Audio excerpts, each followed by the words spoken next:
Have you ever looked at the less expensive brands of polymer clay and wondered if they were worth it? Today I have for you a review of Arteza polymer clay. It certainly is economical, but is it worth the money? Hi there, Sandy here. Welcome to another Friday Findings video at keepsakecrafts.net. So when Arteza told me they wanted to send me some polymer clay and other things to review, I was excited to check it out. But once I did a little bit of figuring with the price, I wasn't so sure. This whole set with 42 colors, it includes a case, some tools, some findings, which I'll get into later, is $21.99.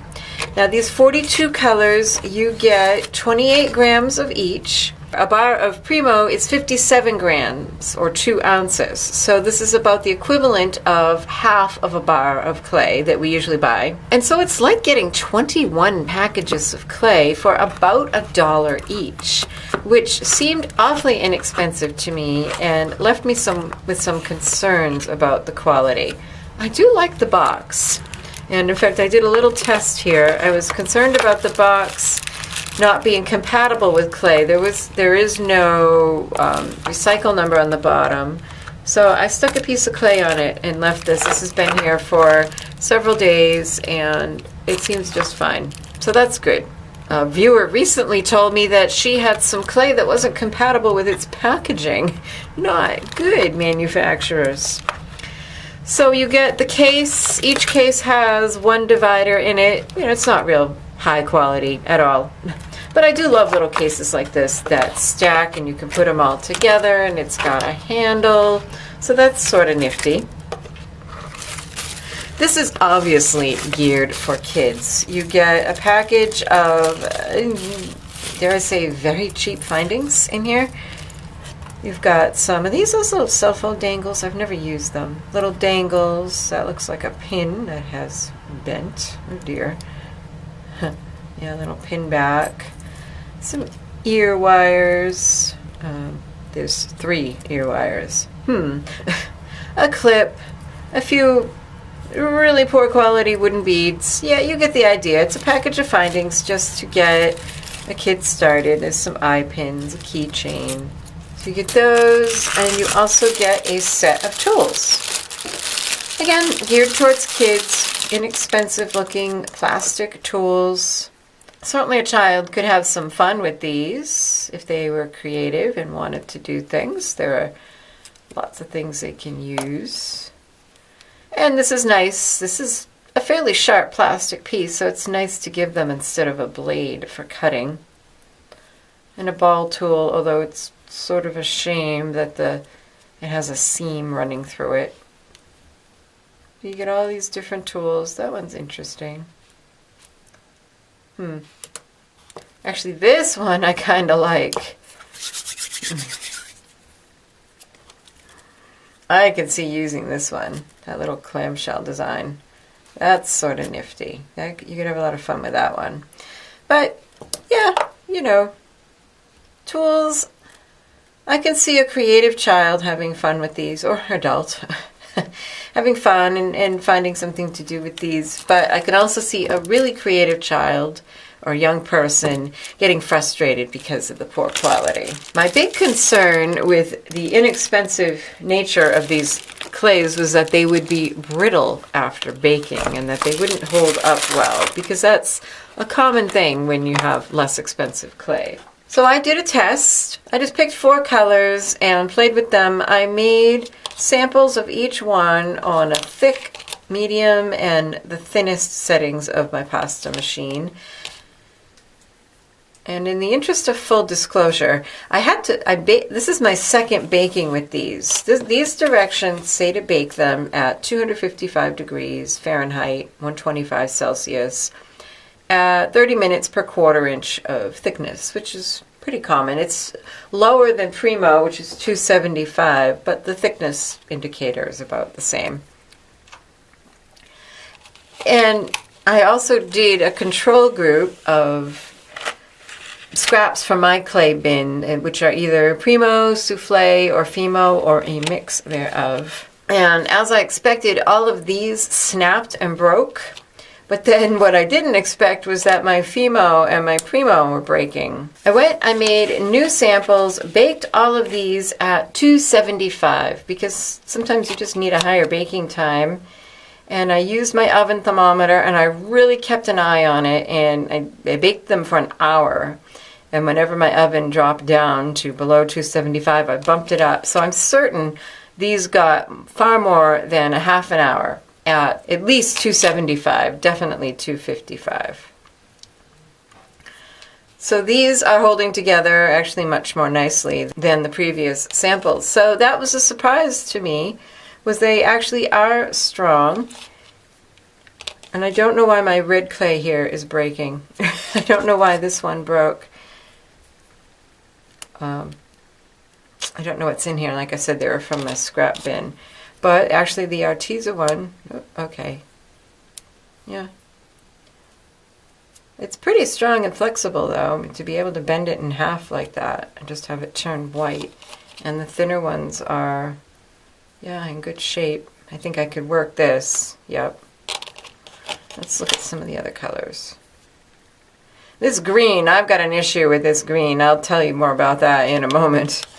But let's see. Yeah, these seem to be actually comparably strong after baking. I don't know if 255 is sufficient.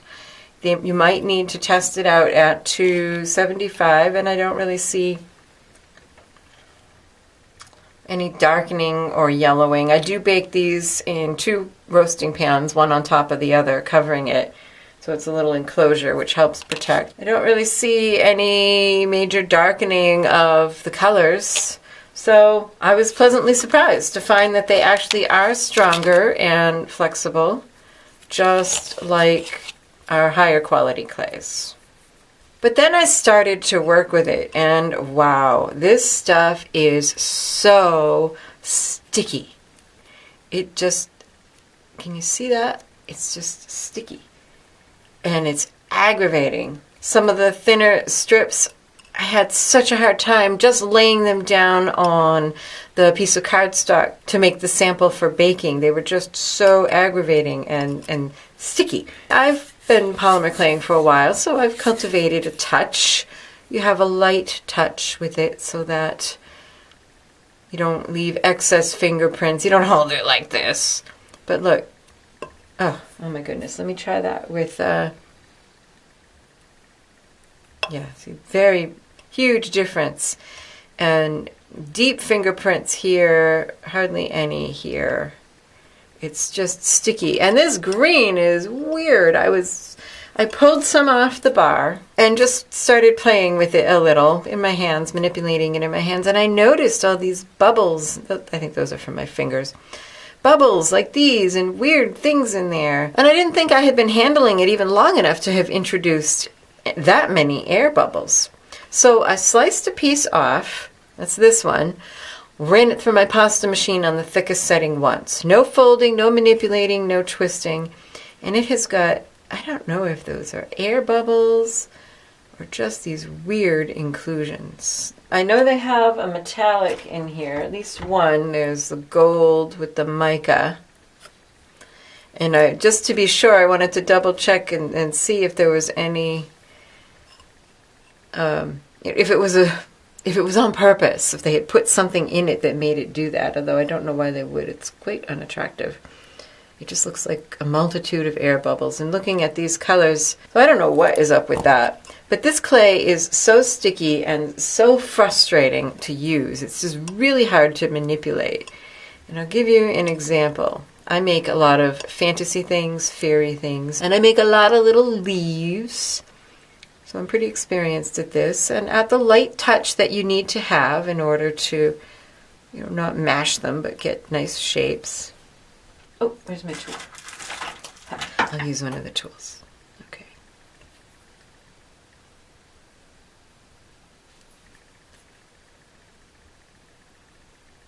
Okay. Peel it up. That's a little thick, really, for what I usually do. I usually pull out the tip, kind of give it a fold and a pinch, and there you have a sweet little leaf. Now I'll try it with this. Already it's sticking to my fingers. It's actually kind of unpleasant to work with. Flatten it. So I'm doing the exact same steps. Add some texture. Now look at that. Even with the blade, I can't get under it without distorting it. You should be able to do that. And this isn't as thin as I usually make these. And now I'm going to try to pinch that. And it's just, ugh. It's very frustrating clay to work with. It's very sticky. I did this in a couple colors I tried. They're all the same. It's just something about them that is very unpleasant to work with. I did find that after you let it sit for a while, it actually is a little less sticky. Let's make a red leaf, because this has been sitting out for a time. And I noticed when I picked it up,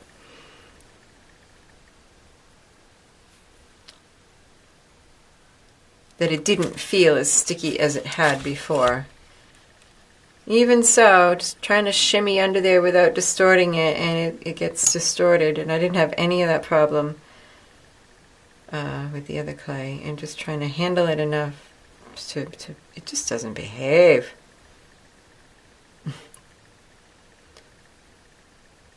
Just to handle it and manage, control it and manage it, and it just sticks, and ugh. I really didn't enjoy using it. My concern about giving this kind of thing to a kid who wants to be creative, who wants to make things, is that they're going to find it very frustrating and aggravating to use, and they're going to think it's them, and that they're not very good or very creative, and they're not going to blame the cheap quality of the materials because they don't know to do that. They're going to just think it's themselves, and they're going to be discouraged and not try creating things. I'm really not a fan of giving poor quality supplies to kids. I mean, I'm not going to give a child my $20 Christy Friesen stainless steel tool. Now see that? See that difference? How it didn't distort like the other one did. And this one, I can handle it gently and shape it and pinch it and really manipulate it and make it do what I want. Whereas I could not with the other one. But back to, giving it to a kid, they're just going to find that they hate it. A friend of mine, not too long ago, her daughter wanted to get into sewing, and she was going to buy her like a kid's sewing machine. And I told her, listen, if you want your daughter to think that sewing is frustrating and aggravating, then buy her a child's sewing machine. If you want her to love it, enjoy it, develop a skill that will serve her for the rest of her life, just spring for a regular sewing machine. They're not that expensive. And she did, and she didn't regret it. Okay, that one's not too bad, but it's really not what I wanted. I wasn't able to control it the way I liked. So just to show you how it is to manage and to handle, does it have its applications? Yes. If you need a lot of clay really inexpensively, this would be the way to go. Am I going to use this in my artwork? Absolutely not. I think it has its places if you've got a bunch of kindergartners who just want to mash things around. Yeah, I can see that. It's good. It's going to bake up fairly strong as long as you bake it long enough and at a high enough temperature. But for a child who really does want to try to make something nice and be creative, I don't know that they're going to enjoy handling this. So, no, not for the artist.